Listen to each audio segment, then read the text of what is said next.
that we have already covered as well.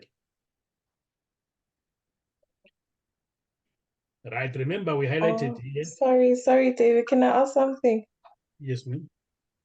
Is this Right, so remember, good people, we are doing what is called consolidated financial statements.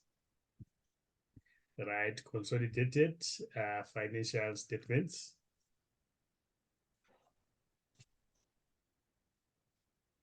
Right, the network is giving me a time.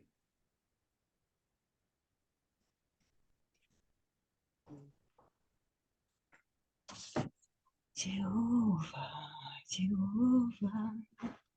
Right, consolidated financial statements. That's the title of the module. Right, remember, we said when we have consolidation, it is to do with groups or with a group of entities. Right, a group of entities or a group is when an entity,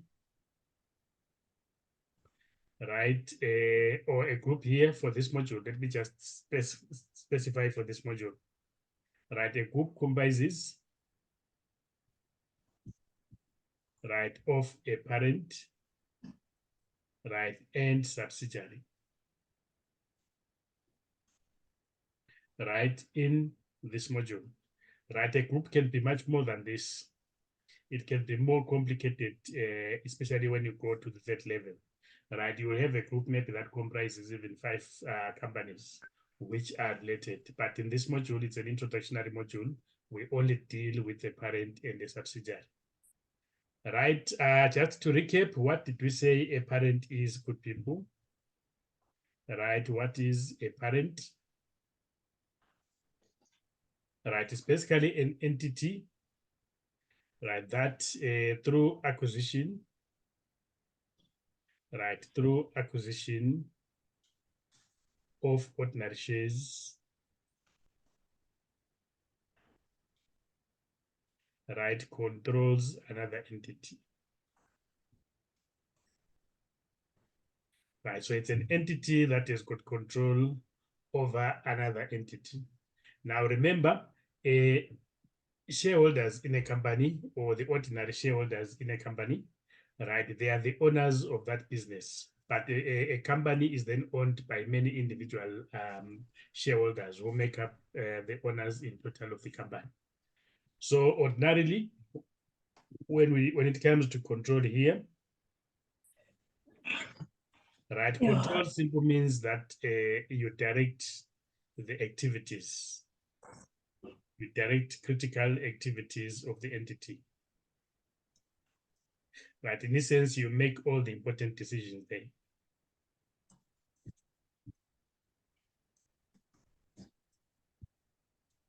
Right, of the subsidiary. Right, this can be achieved in a number of ways, e.g., right, by owning more than 50%. Right, by owning more than 50%.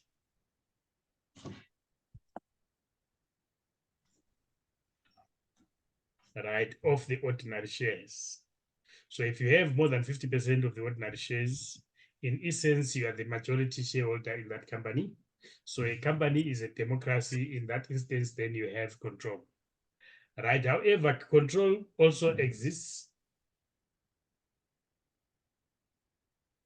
right, without control, sorry, without more than 50% of shareholding. So it doesn't necessarily mean that a company must have the majority shares to have control. A company can still have control without the majority shareholding. Right, for control to exist, there are three main things that are important. Right, what are the 3 main things, good people, that are important for control to exist? Right, the parent must have power. Right, we are just recapping. The parent must have power. Right, it must have exposure to variable returns. Right, in the form of dividends, we said. exposure to variable returns. Right, I'm emphasizing this because it's always there in your assignment number 1. So make sure you understand this. And then also the ability to use the power. Right, the ability to use their power. Right, to influence the amount of variable returns. Right, to influence the amount of variable returns.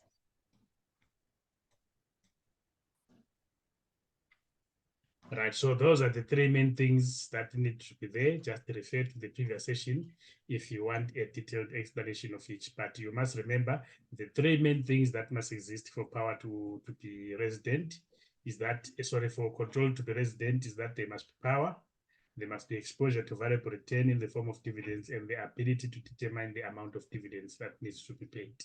So usually this is achieved by a company, even though it doesn't have the majority shareholding, but maybe through an agreement with the other shareholders, having the ability to appoint more of the directors than the other entities. So having control of the board. So let's just say e.g., right, having control of the board. So this can be just a written agreement, a contract between the parties that even if I have 40%, right, the other members do allow me to appoint the majority of the board of directors to run the company. Right, so in your assignment number 1, usually, which is theory, they will have something to ask you about all of this theory. So just make sure you master it. I think 1 or 2, 3 questions might actually be on this. It has always been like that. Right, then we then said, what is the subsidiary? Right, a subsidiary is that entity which is controlled by the parent. Right, we have the subsidiary.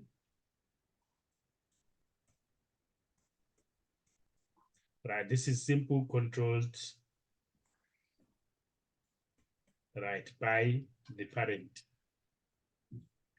Now, an acquisition of shares in another company can result in a wholly owned subsidiary, where the subsidiary, all of it is owned by the what? By the parent. Right, an acquisition can be a partly owned subsidiary, where the parent perhaps has got some shareholding, but they don't have all of them. Maybe they bought 80% of the shares in that company, so they have 80% shareholding. Then there's that 20% which may belong to other shareholders. So all of that is important. Right, then we discussed the consolidation process. What do you understand consolidation to mean? Right, consolidation process, good people. Remember, we don't come to class without at least going through the previous session on our own. So this one must be flowing from your lips now. Right, consolidation is basically the addition, right, line by line, right, of separate financial statements,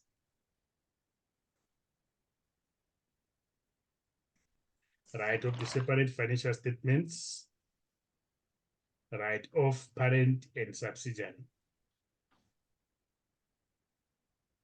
Right, parent and subsidiary after adjustments. Which 3 adjustments do we have? Right, adjustment, good people. Number 1, eliminate common items.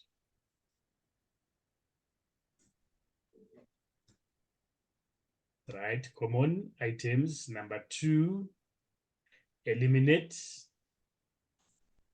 intercompany transactions. Right, intercompany transactions. Right, then finally, eliminate unrealized profit.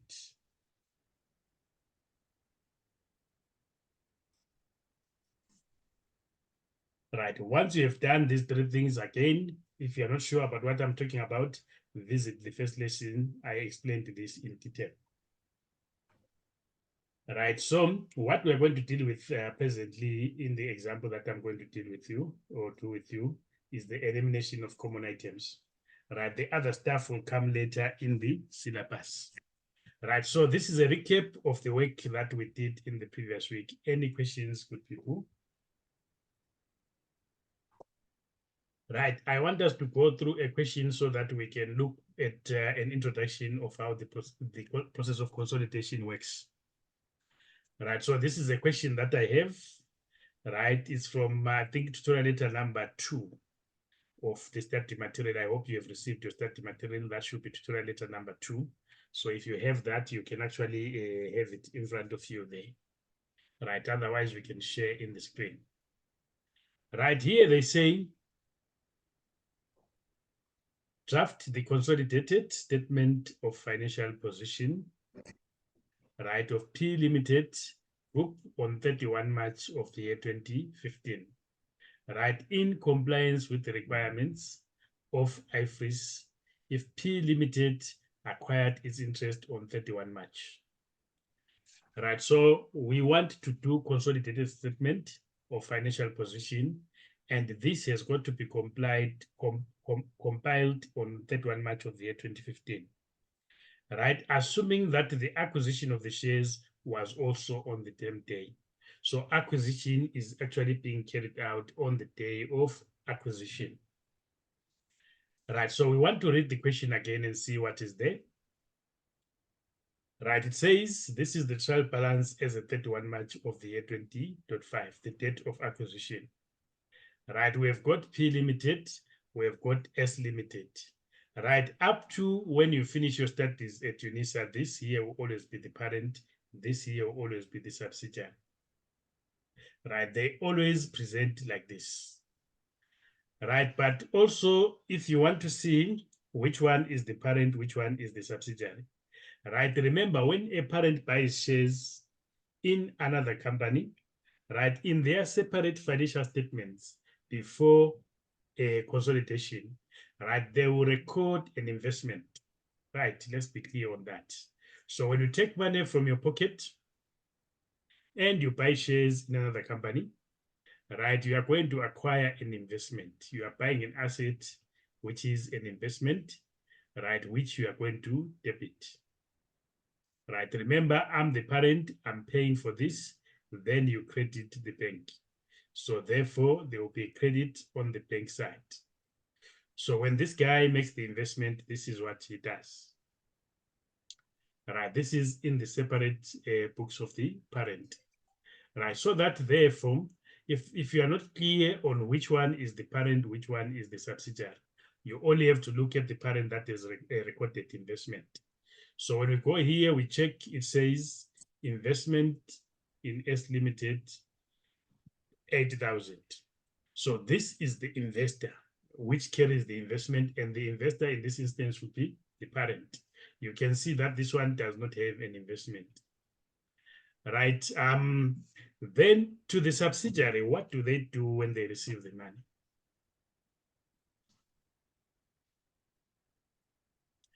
Right, we must remember something, the basic accounting equation. We must remember the basic accounting equation. What does it say, good people?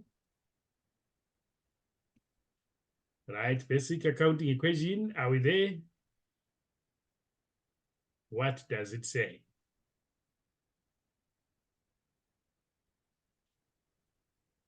Right, good people, can you hear me? Right. Yes, we can hear you. Asset is equals to owner's equity plus liability. Equity plus liability.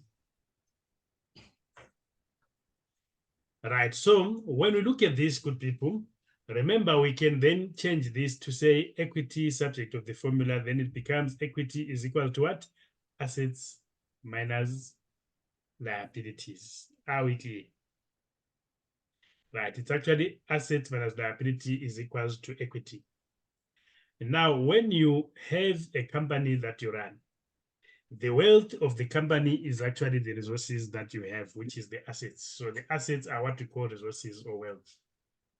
Right, however, some of those wealth items, right, please mute if you're having a bit of noise, thank you.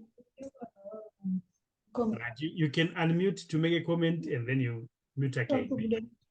Thank you. Let me help this person. Right, I think it's sorted. Right, so this is the wealth that you have as a company that you control. But remember, some of it might not belong to you because some of it might have been bought by what? Owings. Niboleke imali, ama-credit. So let's say your business is such that you have got assets here. Right? Need to move this thing. Can't see.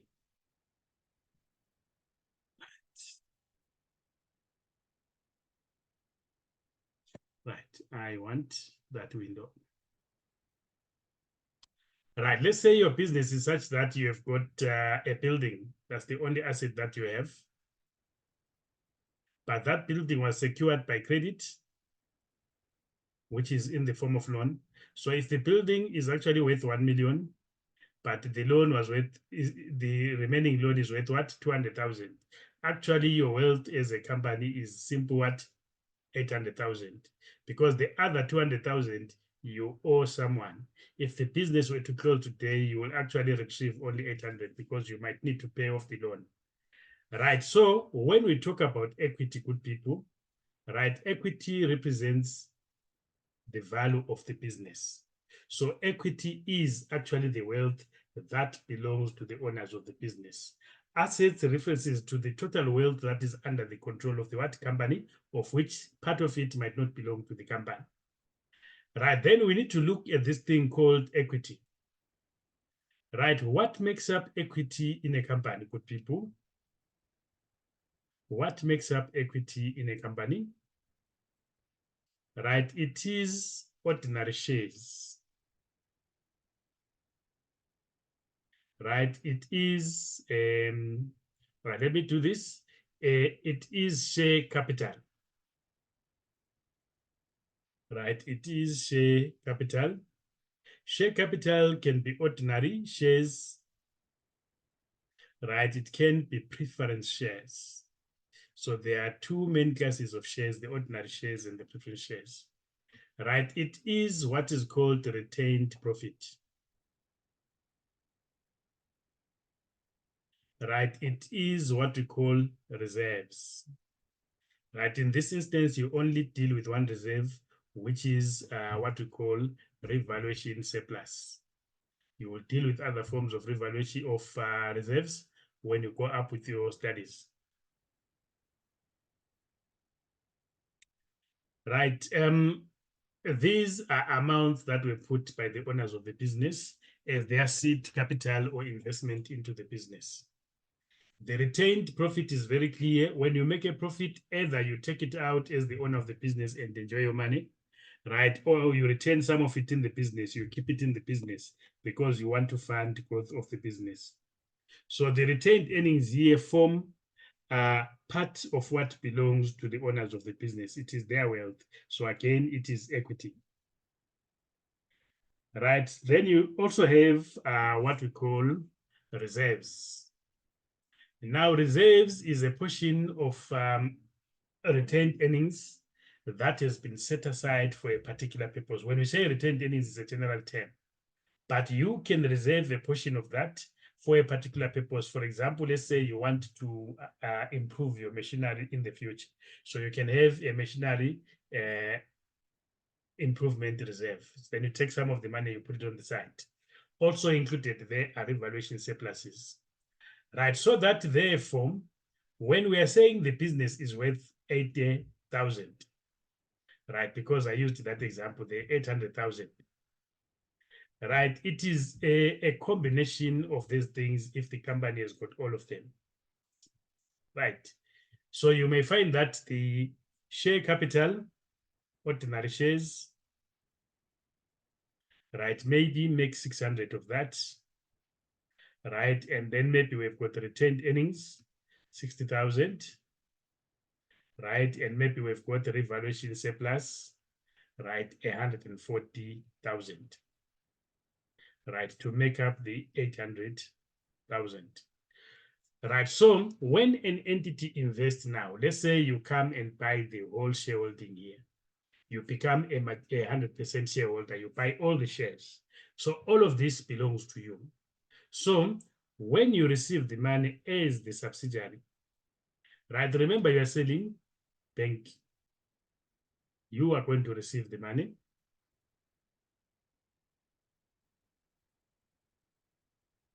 Right, which you debit in your bank account. Then you need to issue shares to the purchaser. So you're going to issue share capital.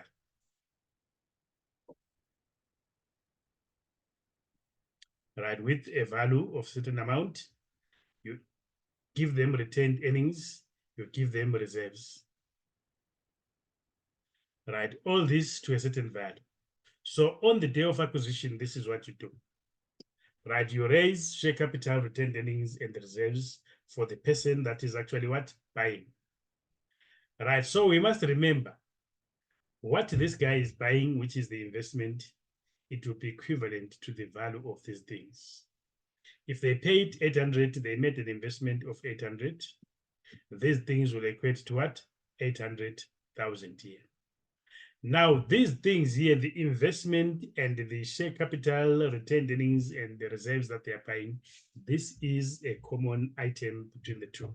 A common item is an item that appears in the balance sheet of the parent and the subsidiary, but at opposite ends. It needs to be eliminated against each other. Right? Any questions, good people on the channel there? Are you understanding it?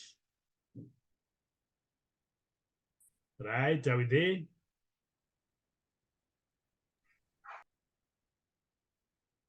Right? I hope you are understanding it. Right? So the biggest point that I want to make here, please understand, you do a lot of journals in this module. So in the separate financial statements, the acquisition will be recorded in this way. Let's go back to a question with Viet of a little bit. I wanted to explain a principle. Right, but we are very clear that this here is our parent because it is the one that holds the investment. The other entity is the subsidiary. This one is always disclosed like that: parent on the left-hand side, subsidiary on the right-hand side. Right, so we know that the acquisition is exactly on the same day, on 31 March. So when you want to consolidate, good people, right, the first thing that you're going to do in terms of calculations. So let's go to our calculations here.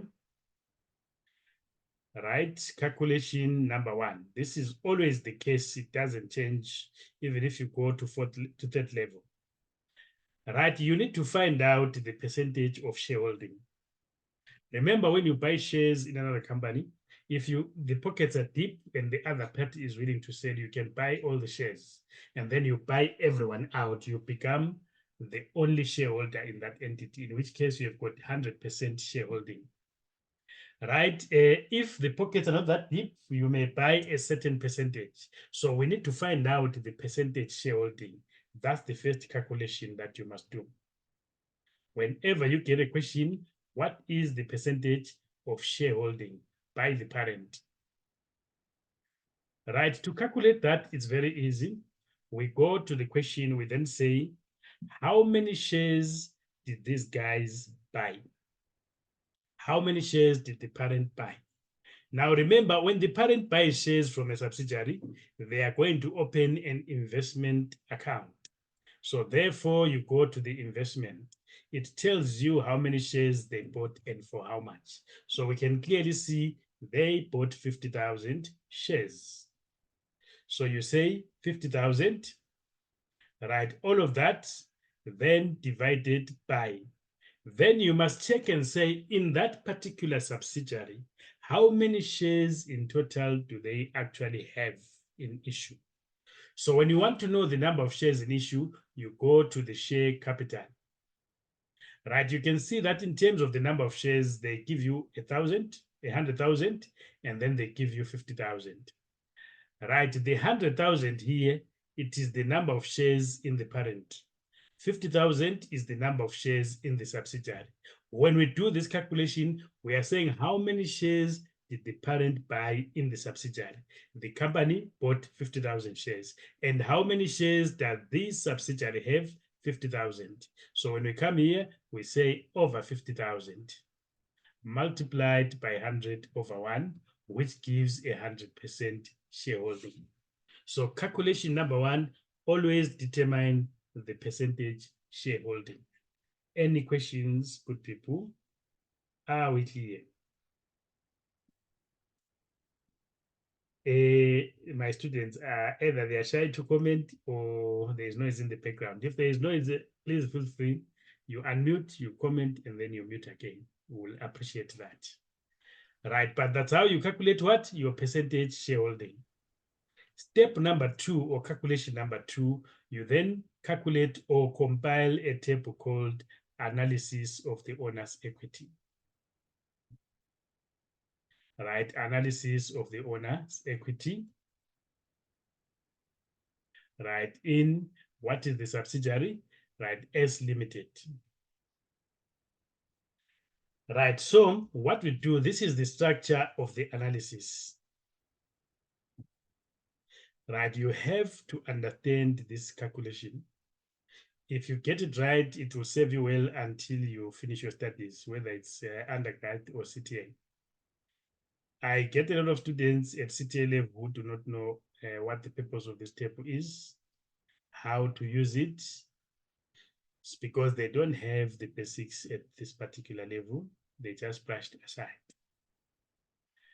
Right, so remember, sometimes when you invest in another company, you don't buy 100% of the shareholding. Right, you only get a certain percentage of the shareholding. So from the onset, we need to separate in terms of equity, the portion that you are buying and the portion that is being controlled by other people. Right, so let's say we have a company, A, which is invested in company B, but has only acquired 70%. Right, of course, because they have more than 50% of the shareholding, they are the majority shareholder, they actually have control. But because they bought 30%, 70%, it means there are other shareholders who happen to have what? 30% of the shareholding.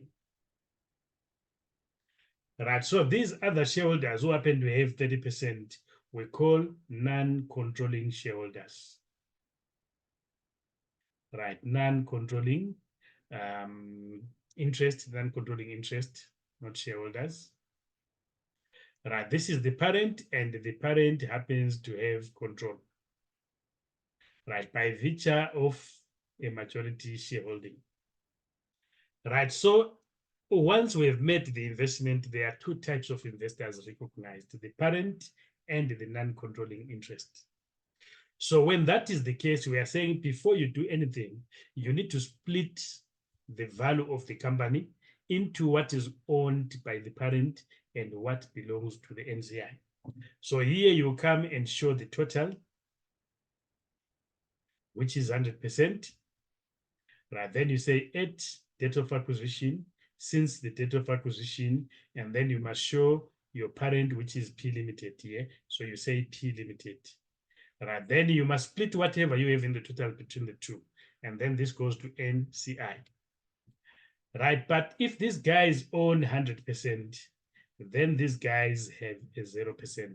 So in other words, we don't have NCI. Right, usually you then say at the day of acquisition, if you're compiling this. Right, at the day of acquisition, then you say share capital.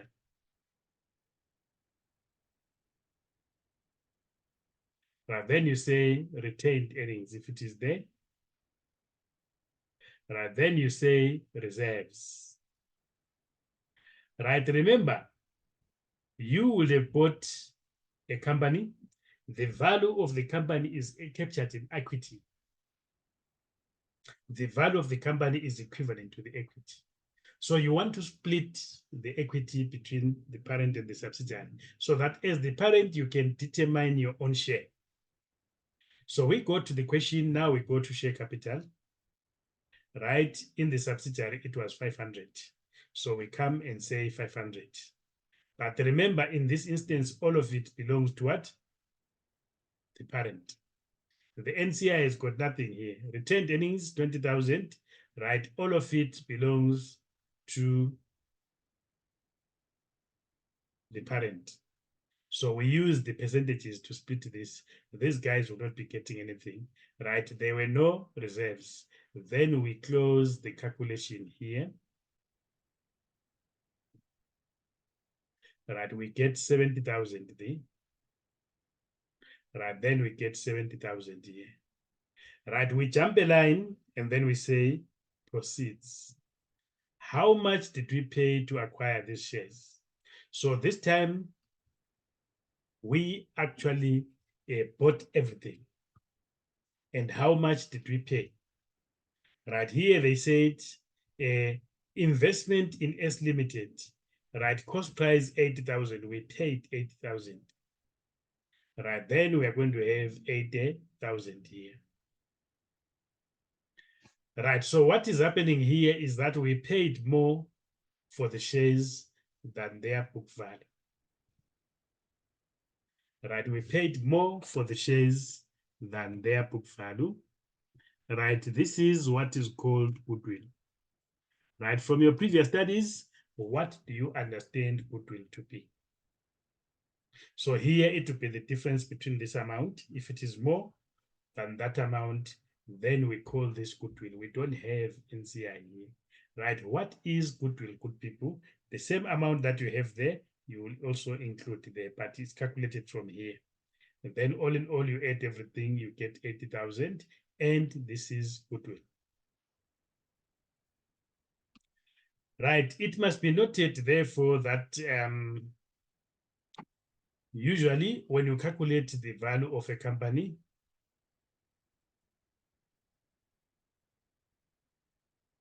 right, remember it is equity, and you can calculate equity by saying, right, assets minus liability. So it goes therefore that the value of the entity that you calculate in this way, right, will only be calculated on the items that were recognized as assets, as well as on items that were recognized as liabilities. Anything that has not been included there then does not affect value. But we are saying that a company at times will then have what is called its economic advantage. Right, it will have its own economic advantages, right, over competitors. These economic advantages are what gives the company its edge over the competition. Right, so we then have such things as good management. Right, maybe the company has got good experienced management.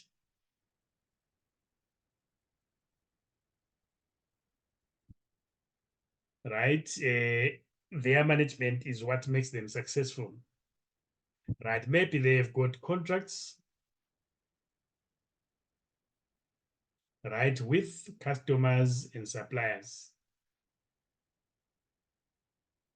Right, you are Mr. Ramaphosa, you happen to have the license for McDonald's.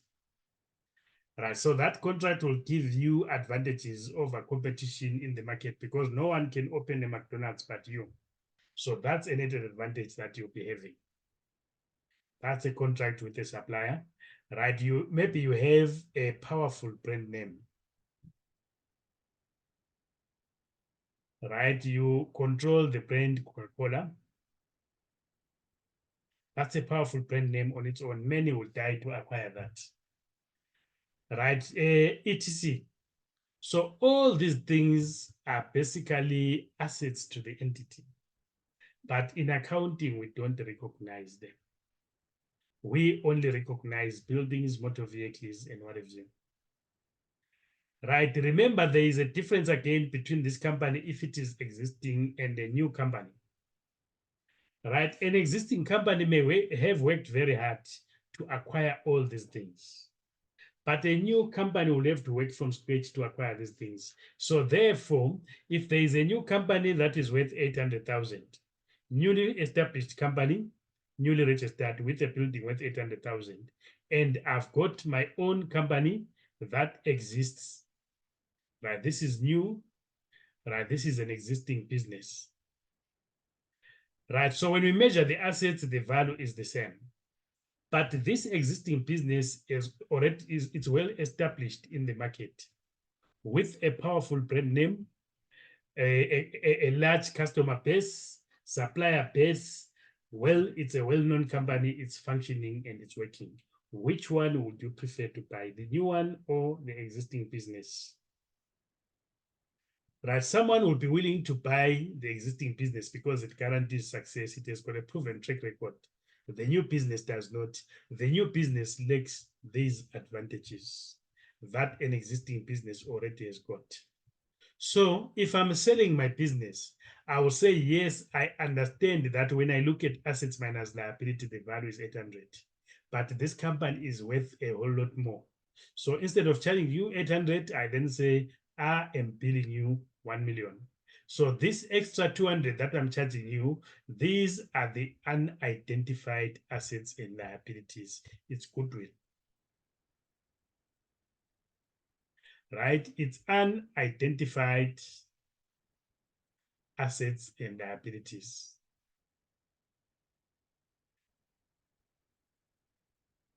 Right? Minus liabilities. So therefore, this represents the extra value that I'm charging you outside the recognizable value of the company. And that is goodwill. Are you understanding that, good people? Right? Are we there? This class is very quiet. Right. Remember, you bought a company with a value of 70,000. That's what this means. Because we have said, what is the value of the company as a whole from the books? It's 70,000. How much of that belongs to the parent is 70,000. How much did you pay? Why did you pay the extra 10,000?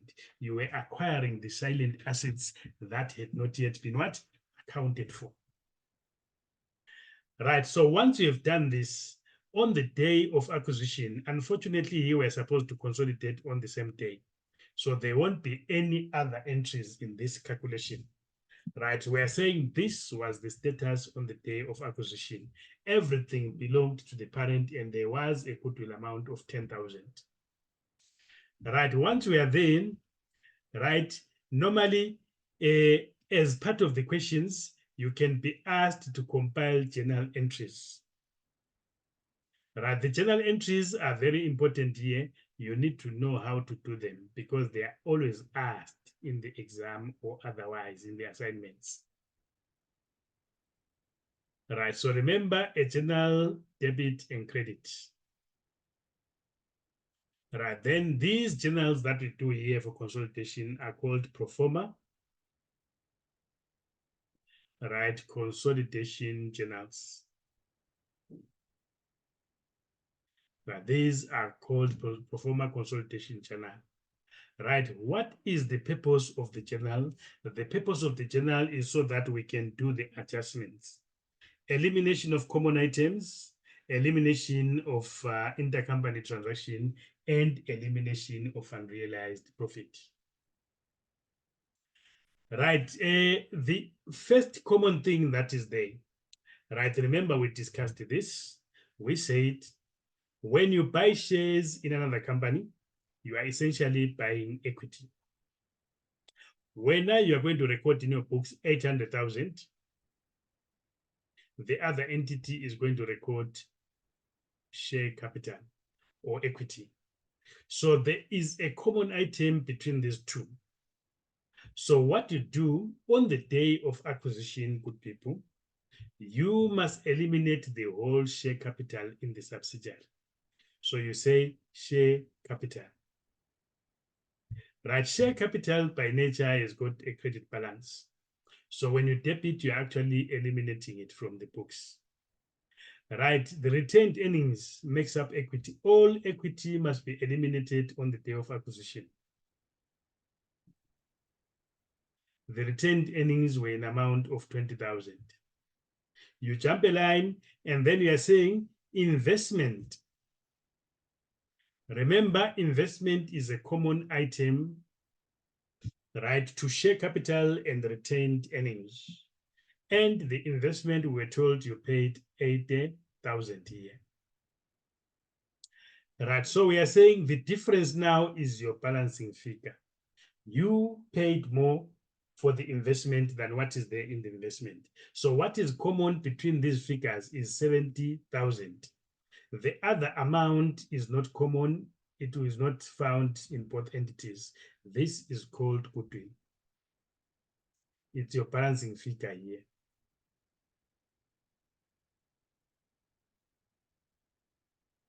Right, so this is elimination of common items. Right, elimination of common items at acquisition.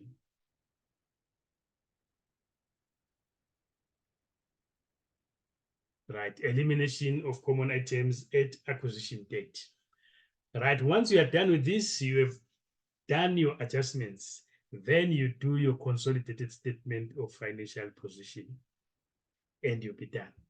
So here, we now proceed and say, right, P Limited Group, right, consolidated, right, P Limited Group, consolidated, right, statement of financial position, right, consolidated statement of financial position.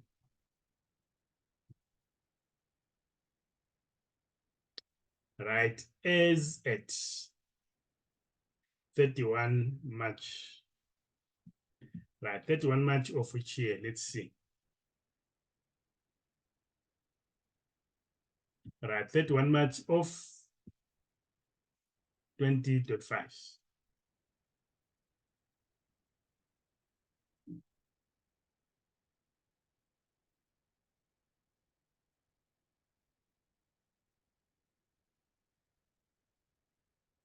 Right, so we don't have the statement of profit and loss here because we have not traded. We are consolidating exactly on the day that we purchase, but we do have non-current assets.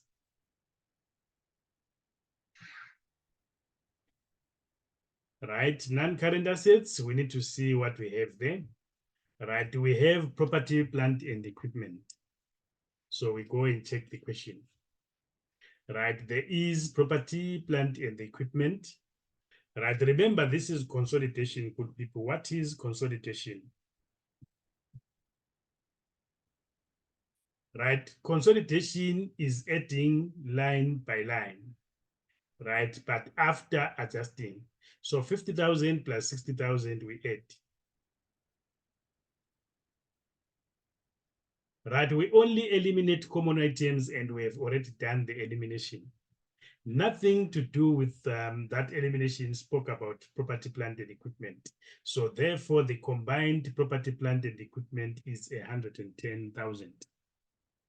Right, then we continue and say goodwill. Right, remember goodwill, those were previously silent assets.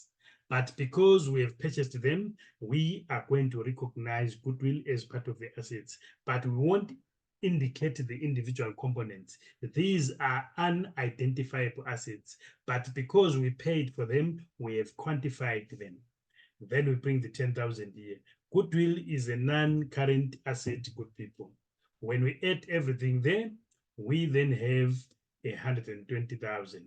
So this is our non-current assets. Take note of where we have placed the goodwill. Right, then we can go to current assets.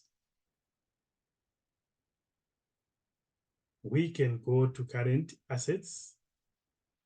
Right, when we go to current assets, what do we have? Right, we have inventory, we have trade receivables. Right, so therefore we also have the bank. Right, so we then say inventory, add line by line. Right, trade receivables, we are going to add line by line. And then bank, which is cash and cash equivalents. Right, cash and cash equivalents. Right, inventory, what we have. Right, on inventory, this is what we have. Right, 20,000 and 35. We didn't touch this via the journal. So therefore, nothing is going to be written. Then we have 55,000. Trade and other receivables, we've already passed our journal. We didn't touch this. Right, the value is 40 and 15. So we add 40,000 and 15. We are going to get 55,000 there. Right, so again, we get 55,000. Right, cash and cash equivalents, we just add the two amounts. There is Sorry, David. Sorry, Yes. can I ask something? Yes, you can. Okay, on our inventory, we said 20,000 plus 25,000. We said 25 plus 25. It was a mistake. Oh, okay. It's 20 plus 35. Oh, okay. Yeah, 20 plus 35. Let's double check if that is correct. So it's 20 plus 35, which is fine. Okay. Right, bank, Thank you. 25 and 58. Ne? Right, so you just add your bank amounts here. Right, later there may be adjustment on these things that we're including. This is a simple introductory example. Right, then we are going to have 83,000. Right, add everything, we then get our total non-current assets. Now, it must be clear to you that an investment is actually an asset. Can we be clearly? Right, an investment by one entity is an asset, but this investment was with a subsidiary. So it's a common item. Right, so which means on consolidation, we don't recognize it. We actually wrote it off from the books. Right, so if you go and check your investment has got a debit balance with an amount of 80,000. But then we have already passed a journal to debit the whole value of what? Investment, which is captured here. Can you see that? Right, so we then credited that investment out there. So by crediting the investment out, we have simply removed it from the books. It's no longer there. That's why we are not what? Accounting for it anymore. Right, so we add the 120,000, right, with an amount of 193,000. All in all, we're going to get 313,000. Right, so this is our total asset value. Right, this is our total asset value. Right, once we have that, then we go to the liability and equity section. Right, so we say equity, right, plus liabilities. Right, here you will always only have the share capital of the parent only. You will never have the share capital of the subsidiary. Right, because of the journal that we passed. This journal does not change irregardless. We wrote off all manner of share capital. The share capital that was there in the hands of the subsidiary, all of it was debited out. Share capital originally has got a credit balance. So therefore, we eliminated the 50,000 here. It's no longer there. So we deal with 100,000. We also eliminated the whole value of the retained earnings. You saw the journal. We debited the 20,000 that was in the subsidiary. So what is left now is only 80,000 in the subsidiary. So we are only dealing with the parent's own amounts. Those of the subsidiary in this example have been eliminated. And we always eliminate all equity that is there on the day of acquisition. Right, then from there we say liabilities. right? Do we have non-current here? Let's check. Right, we have long-term borrowings. We have long-term borrowings. Right, then we've got loan. Right, let's be careful about this. Remember, we always eliminate common items. What are common items, good people? These are balance sheet items that result from a trade between the two entities, so that the same amount is found in both balance sheets but on opposite ends.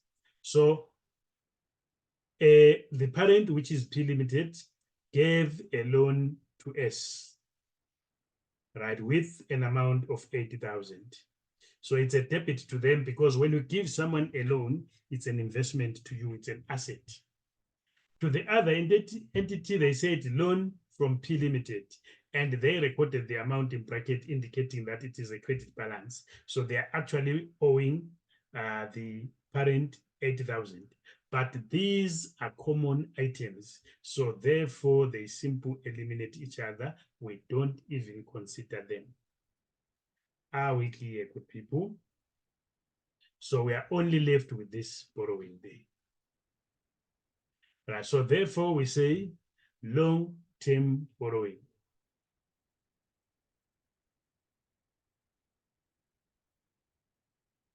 Right, and the value of the long-term borrowing is 100,000, which is this amount. So this is a loan that was borrowed from outside. Intercompany loans, they will lead to common items. You must always eliminate them. And we've done that. Right, then from there, we then go to current liabilities.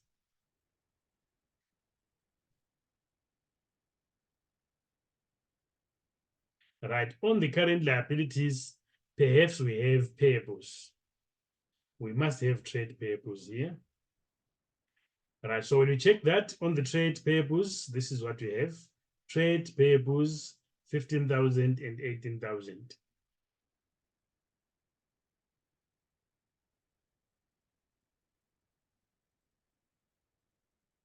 Right, so we simply add the two amounts. Right, then we're going to have 33,000. So that therefore, when we add all these things together, they must give us our balancing figure, which must balance to the total of assets and liabilities. Right, so you add your 180,000 there, you add your 100,000, you add your 33,000, you get your total. So 180 plus 100 plus 33, so then we have 313,000, which is total equity, right, and liabilities. Right, and you'll be done with your consolidation on the day of acquisition. Any questions, good people? Right, any questions?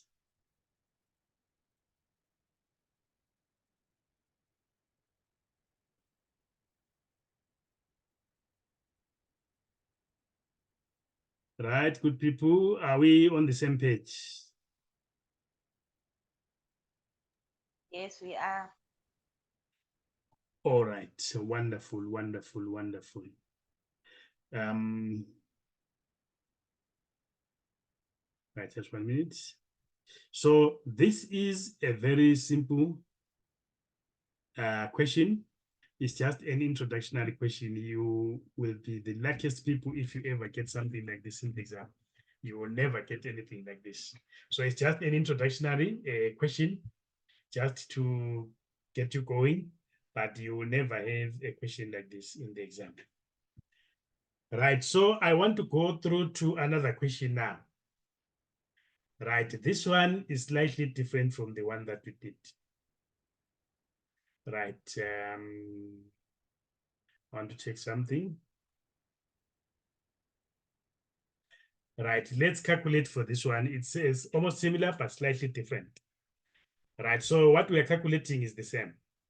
It says draft the consolidated statement of financial position of P Limited Group on 1 January of the year 2025 in compliance with the requirements of the International Financial Reporting Standards. So we need to compile on this day. is this day the same as the date of acquisition or not? Right, P Limited acquired 40,000 ordinary shares in S Limited on 1 January of the year 2025. So the only common thing that we're having is we are in both questions consolidating on the same day on which acquisition took place. But there is going to be a slight difference. When you calculate, good people, question or calculation number 1 should always to determine percentage shareholding. Now that is where we always what? That percentage shareholding. Right, to calculate the percentage shareholding, you have to go to the question and say, how many shares did they buy? These guys acquired 40,000 ordinary shares in the subsidiary. They bought 40,000 shares. Then the next question that is going to follow is, how many shares in total are there in the subsidiary? When you want to know the number of shares that exist in the subsidiary, you must go to share capital. So under share capital, we can see 100,000, we know is for the what parent, and then 50,000 coincides with the what subsidiary. So therefore, this time they bought only a percentage, not the whole, right? Multiplied by 100, which means they bought how many shares in total? So it's 40 divided by 50, which gives me an 80% shareholding. Right, so it means in this instance, there are other shareholders who retain a shareholding in the subsidiary. So there is non-controlling interest, which is NCI. Right, second calculation will now be what? Analysis of the owner's equity.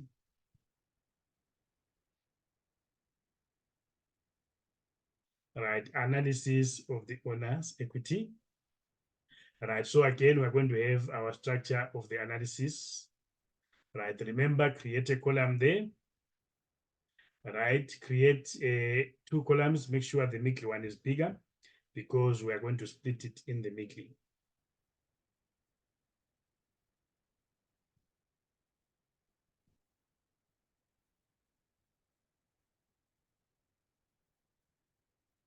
Right, so we then have 8, we have our total, we have 8, we have since, we have non-controlling interest. Remember, the parent controls 80%, these guys have got 20%. They are also shareholders, they are also equity, but not belonging to the parent side. Right, then we have P Limited, which happens to be the parent, and they happen to have 80% shareholding. Right, then we are saying at the date of acquisition. Right, so on the day of acquisition, what did we buy? Right, the value of the company is captured in its what? Share capital. Right, so you say share capital, then you say retained earnings.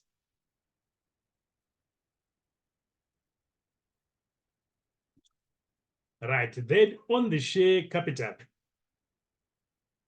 you go and check your question. What was the total share capital on the day of acquisition?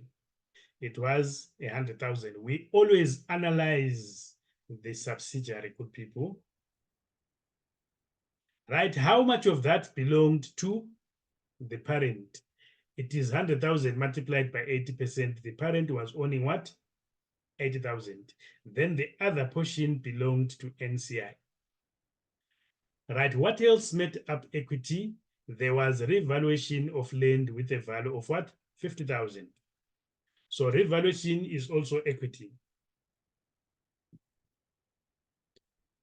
Right, don't be confused by the word equity. Equity simply means what is the value of the company that we are buying. Then we look at the components that make equity. 50,000 with 80,000 belonging to what? To P Limited, the parent, which means the other 10,000 was belonging to NCI. Right, from there we then say what else is making up the equity of that company? There is retained earnings 40,000. We need to find out our portion from there based on our percentage. So 80,000 multiplied by 0.8, we then get 32,000. Which means here we get 8,000. Then we can calculate, when we calculate, we are saying this is the total value of the entity and it is split 20%. So 100 plus 40 plus 50, we are looking at 190,000. So the company that we bought was worth, from a book perspective, 190,000. But only 152 is what the parent was trying to acquire. Then the remainder was what was belonging to what? NCI. So 150 minus 152, then we get 38,000 here. Right, did we pay exactly this amount or we were charged goodwill? We need to find out. So to find that out, you must compare the amount that you paid, jump a line, you say proceeds. Right, plus NCI, because this line also carries NCI. Right, you then say, how much did we pay? Go to your investment, 40,000 ordinary shares at a fair value, and the cost price was 180. You paid 180 for your stake in the subsidiary. But we are saying, when we do the calculations, taking into account your 80% shareholding, we can clearly see that the value of what you were buying is actually 152. But you paid more. It makes sense. You were paying for goodwill. Then we allocate the amount of goodwill here. NCI at this level does not partake in goodwill. Right, the goodwill, all of it is going to go to the what? Parent. So on the day of acquisition, this is how our analysis would have looked. Any questions, good people? So we've managed to split the equity that was there between the equity participants, being the parent and the NCI. Right, then we need a journal. Right, because there is NCI, our journal is going to have 3 columns. This is unusual, but for consolidation, we always have 3 columns. Right, we have our normal debit, our normal credit, and then we have NCI. So this is our pro forma journal.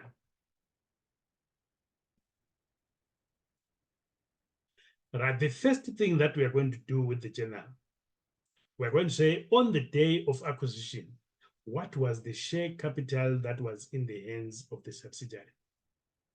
Right, then we will say there was share capital in the form of equity, ordinary shares, there were reserves, revaluation surplus, then there was retained earnings. Right, write off completely from the books all of these 3 items.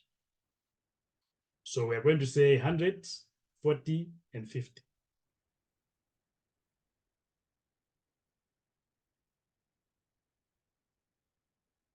Right, 140 and 50,000. Then we are saying, let us remember that we invested a certain amount. The amount that we invested was 180,000. Now, this amount that we invested in, right, would have coincided with our shareholding. Right, let us remember that Tina, we were buying shares with a value of what? 100,000. This is what we're buying. Right, so we are saying there is a bit of a common item here, which is the investment that we have there. Right, and 80% of everything there. If you calculate that, it will give you what? 152%. So if you say 100,000 plus 40,000 plus 50,000, this is the total value of equity. But till now we're buying only 81%. So we get 152, but we paid 180,000. The other amount that we're paying here is goodwill.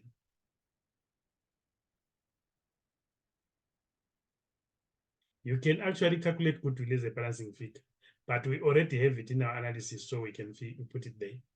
Then we are saying, but let us remember that we have now written off the whole amount. The whole amount does not belong to our investment because we do not buy 100%. The other portion belongs to NCI. So we bring in the NCI with a value of 38,000 on the day of acquisition, which is this amount. So all these figures, we already have them.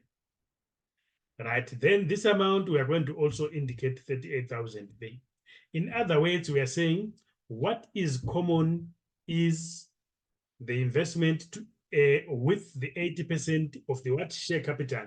The other 20% is not a common item. It is still going to be retained as equity at consolidation, but we have to change the name because at group level, we do recognize NCI, but in the separate financial statements, there is nothing called NCI. So write off the whole amount, right? And then retain only 38,000, which you now credit. Remember, all equity is credit balance. You have written off all equity, but you have brought back 38,000 as NCI. You have renamed it because at group level, those shares that are bought by other investors, they are called NCI. So that equity item must be known as NCI. The rest you write off against what? The investment that you have. Right, then finally, you now check and say, is there any other common item? Were there any loans between the two? Right, we see that there is an unsecured loan to P. So the subsidiary borrowed an amount of money to the parent. So then we have long-term loan in the book of what? The parent, which is S. So I can see that this one is the one that borrowed the money to the parent, because to the subsidiary, it is recorded as part of an asset. When you give someone a loan, it's an asset to you. When you borrow money from someone, it becomes a liability. The parent is the one with the liability. So I need to come here and say, right, a loan that is a liability should be written off. So loan in the statement of, okay, let me say loan, right? This is in P Limited's books, in the parent's books, should be eliminated. The parent is the one that has got the borrowing. Then the loan, which is an asset, the one that borrowed the loan is the S Limited, the subsidiary, is the one that gave someone a loan. So to the subsidiary, the loan is an asset, it should be written off. So I have basically eliminated this amount. So this is what I've done through the general group people, right? I have said this amount and right, this amount and this amount are basically the same, but they are in both balance sheets, but in opposite sides. The other is an asset, the other is a liability. Write them off. And then I've come here, I've said this amount here is a common item again, because this is an asset which is in the other books recorded as what? As liability. Right, so I eliminated that, but I retained 28,000, which is goodwill. That is not a common item. It's not there in the what? In any of these two companies before consolidation. I'm creating that. Then I come here, I said, I wrote these things off, right? Against what? Investment, but I did return back 38,000, which is NCI. Right, then we are saying, do the consolidation. So when we consolidate here, statement of financial position. Right, property, plant, and equipment, I just add the PPE that is there. So we have 103,200 and that much.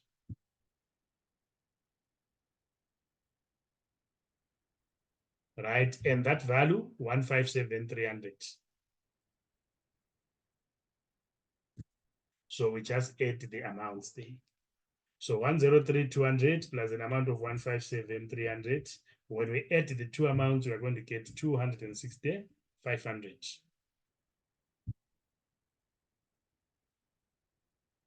Right, then we have goodwill, which we created. We said goodwill is 28,000. Right, so plus 28,000, we are going to get a value of 288. 500 there. Now then we have the current assets. Right, we have the inventory. Right, on inventory, this is what we have.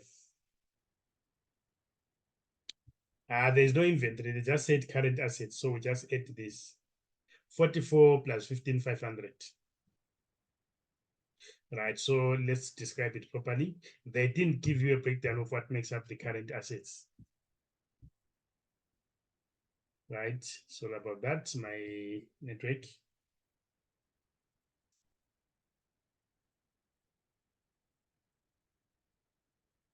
Right, so they gave us 15,500 and 44,000.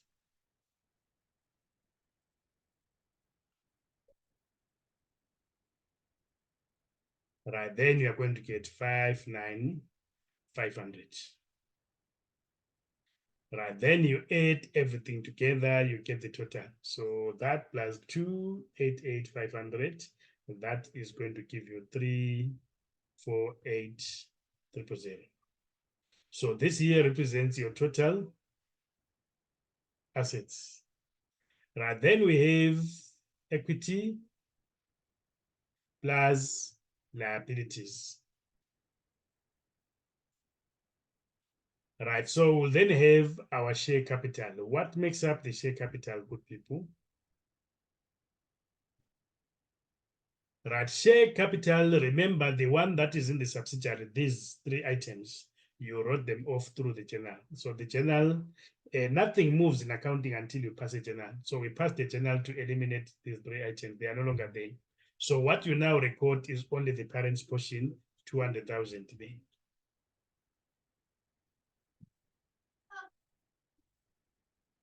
Right, retained earnings only for the parent.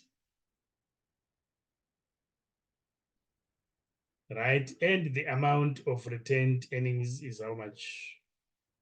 Right, for the parent is 95,700. Is there a revaluation surplus in the books of the parent? There is nothing, so we're not going to have revaluation surplus there. It is simple not there. Add the 200,000 plus 95,700. All in all, we're going to get a value of 295,700. Right, then we have liabilities.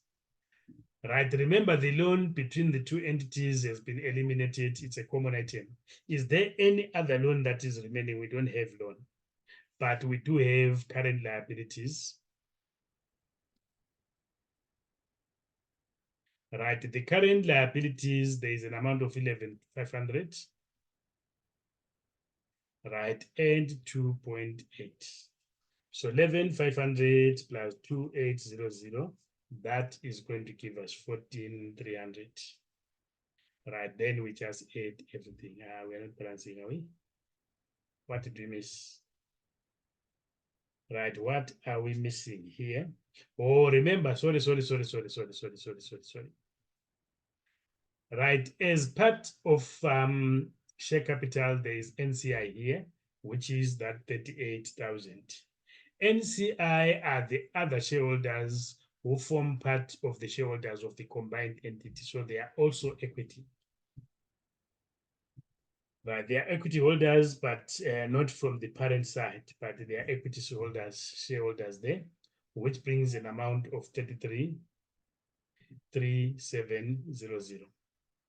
Right, then we add everything, including the 14,300, then we're going to get 348. Right, so this is equity plus liability. Right, so that is how we calculate. Any questions from the floor? Right, are we clear, good people? Are we understanding it? Right, so this was consolidation on the same day that you buy the shares. We did an example where you bought 100% and an example where you bought partially. So next question, we're going to do consolidation after acquisition, maybe let's say after 1 year, after 2 years, or after 3 years, then you're supposed to do the consolidation. In that instance, you have to calculate the statement of profit and loss, changes in equity, and the balance sheet. So what you do, sit on this one during the week, make sure you understand, because we are going to be adding on top of what we have here. So we don't want you coming back and not understanding the simple stuff here, because we're going to be adding more things there. So don't fall behind. If you are stuck somewhere, you can always give me a shout, then we can discuss and make sure that everyone come Saturday is on the same page. Right, any questions or additions, good people?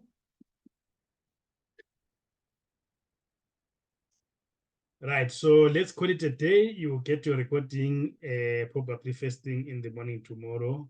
Please make sure you go through it before coming to class next time. Thank you.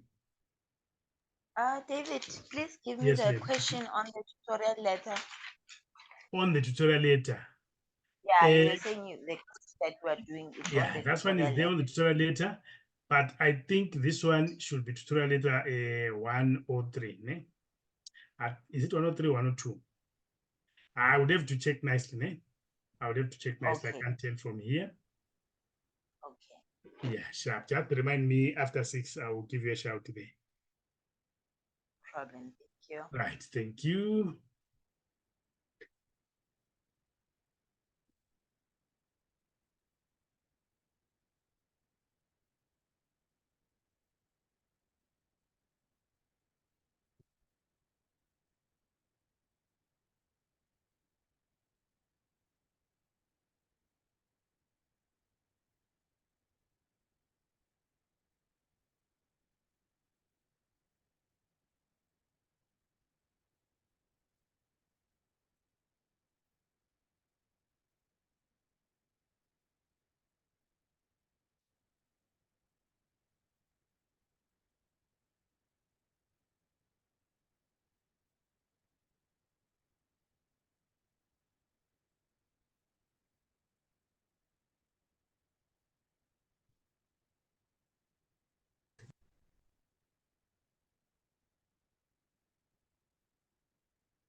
Be busy.